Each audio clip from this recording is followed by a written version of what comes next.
Hi hello नमस्कार दोस्तों, कैसे हो आप लोग। उम्मीद है आप लोग अच्छे होंगे। दोस्तों आज बहुत ही बड़ी घटना घट गई, इसे घटना ही कह सकते हो आप लोग, क्योंकि यार ना लाइफ मेरी बोर हो गई थी एकदम।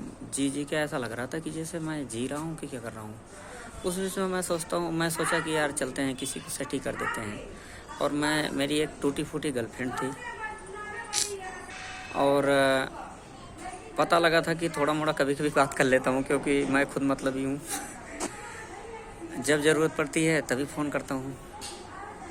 मगर मैं तो ये सोच रहा था कि मैं मतलबी हूँ, फिर पता लगा बाद में वो मतलबी है। अजीब हो गया यार मेरे साथ। और मैं फिर उसके बाद अब आ गया फ़ोन का कैमरा चालू किया और फिर इसके बाद ऑन किया और आ गया अपनी बेइज्जती कराने के लिए यहाँ पे इस वीडियो में। रियलिटी में दोस्तों कुछ तो अलग हुआ है। मैं सोचा टाइम पास करने के लिए थोड़ा चलते हैं, बात कर लेते हैं किसी को, क्योंकि कोई ना कोई मिल ही जाता है यार लाइफ में। तो उस बीच में यार ऐसा हुआ कि जैसे मैं सोच रहा था सेम टू सेम उससे कहीं ज़्यादा वो सोच रही थी, और कल मिलने को बुलाया। और फिर पता लगा जब मैं पहुंचा तो वो किसी और की स्कूटी पे बैठ के जा रही थी।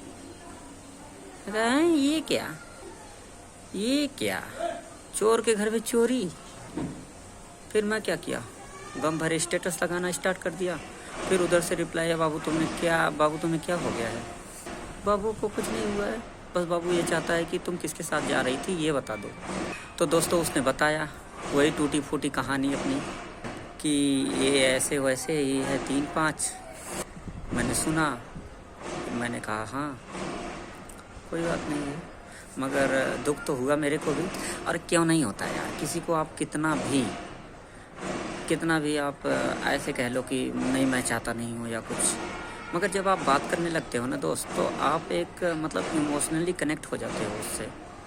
और यही हुआ मेरे साथ। और सच में दोस्तों मैं इमोशनली कनेक्ट हो गया था उससे। थोड़ा से बात करने से ज़्यादा दिल पे नहीं लेता, क्योंकि ब्रेकअप अपना एक बार नहीं 1000 बार हुआ है। कैरेक्टर का इतना अच्छा नहीं हूँ मैं, था पहले, मगर उसी दुनिया में कुछ लोग ने मेरी ऐसी धज्जियाँ उड़ाई कि अब मैं भी छोड़ता नहीं किसी को। क्या करूं। मेरा वीडियो बनाने का मतलब दोस्तों बस एक चीज़ है कि आपको ये आवाज़ आपके पास जा रही हो तो आप जो भी है सुनो, इस बात को जानो। आप लड़की को उतना वैल्यू दो जितना दिया जाता है। आप करो विश्वास, हर एक चीज़ करो, छोटी छोटी चीज़ में जस्ट हर एक चीज़ कर दो उस पर। आप उसे लगना चाहिए कि हाँ ये वो चाह रहा है मुझे। मगर दोस्तों ये मत सोचना कि आंख बंद करके अगर वो दिन को रात कह रही है तो आप कहो, ये गलत हो जाएगा।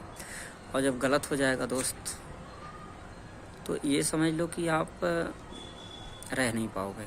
क्योंकि यार ये आदमी जब पड़ जाता है ना रिलेशनशिप में, तो ऐसा लगता है कि जैसे अरे कोई दिक्कत नहीं है, मुझे तो कुछ हुआ ही नहीं। मगर जब वो आपसे दूर जाता है तब समझ में आता है, जब बातें बंद हो जाती है जब समझ में आता है आपको कि सच में नहीं यार कुछ तो फीलिंग थी अपनी। और दोस्तों बहुत अलग बात है, क्योंकि अगर ये लड़कों के साथ होता है तो उसका जो भी अगर वो काम कर रहा है अपने बीच में, तो उससे वो ना थोड़ा से डिस्कनेक्ट हो जाता है अपना। वो हर एक टाइम को, जैसे वो पहले टाइम का वो पक्का आदमी होता है कि टाइम पे हर एक चीज़ करना होता है, वो करता है। मगर जब उसके बीच में ये हो जाता है ना, तो ऐसा नहीं है कि वो एकदम सुसाइड कर ले, मगर वो थोड़ा सा ना अपने हर एक चीज़ को, टाइमिंग को, किसी भी काम को वो थोड़ा थोड़ा ना अलग करता है कि छोड़ो यार इसको, अब जाने दो, मूड डिस्टर्ब है, बाद में कर लेते हैं। तो ये सोचने लगता है दोस्तों। तो इस चीज़ों से बचना चाहिए। अब बचना चाहिए कि मतलब मैं ये नहीं कहता हूँ कि एकदम आप प्यार मत करो, मगर रेस देख लो कि कितना आगे वो भाग रहा है, उस हिसाब से आप भी भागो। क्योंकि दुनिया बहुत तेज़ है दोस्तों। अगर आप पीछे छूट गए तो पूछने नहीं आएगी कि आप कहाँ हो। कुछ दिन पहले मैं पढ़ाई कर रहा था तो मेरे पे उसका कॉल आया कि क्या कर रहे हो तुम। मैं कहा बस ऐसे ही पढ़ाई कर रहा हूँ मैं। तो वो करे कि हाँ सच में पढ़ाई कर रहे हो, तुम मेरे को वीडियो भेजो।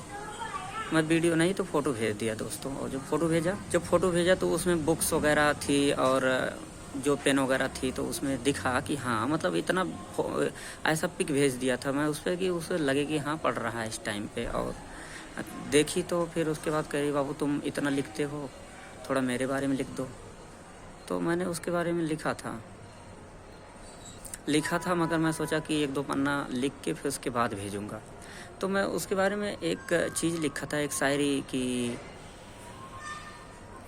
शायरी लिखा था। ऐसे लिखा था कि मतलब उसके लिए स्पेशल लिखा था। तो मैं ऐसे लिख दिया था कि थोड़ा सा मैं सुना था बचपन में इस शायरी को। तो मैं ये लिखा था कि मतलब क्या लिखूं कितना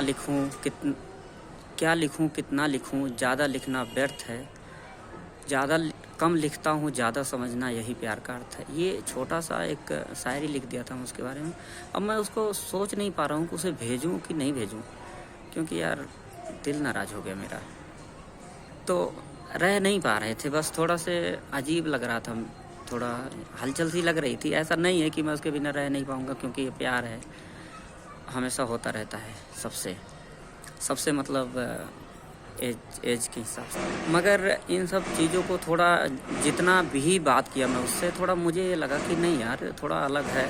मगर मैं पहले अभी कुछ दिन पहले धोनी भाई का वो सुना था एक इंटरव्यू में, तो Q&A सेशन था, उसमें तो कहते हैं ना कि हर आदमी यही सोचता है कि मेरी वाली अलग है। आज वो मुझे लगा कि यार सच में हर चूतिया आदमी यही समझता है मेरी वाली अलग है, मगर अलग होती नहीं है। उनका सबका एक ही फंडामेंटल है, काटेंगी और एक दिन काट के चली जाती है। इस बात को हमें जानना चाहिए पहले से भी। बस मैं सोचा कि बनाते हैं वीडियो और बताते हैं, कराते हैं अपनी बेइज्जती। बस आज के लिए इतना ही।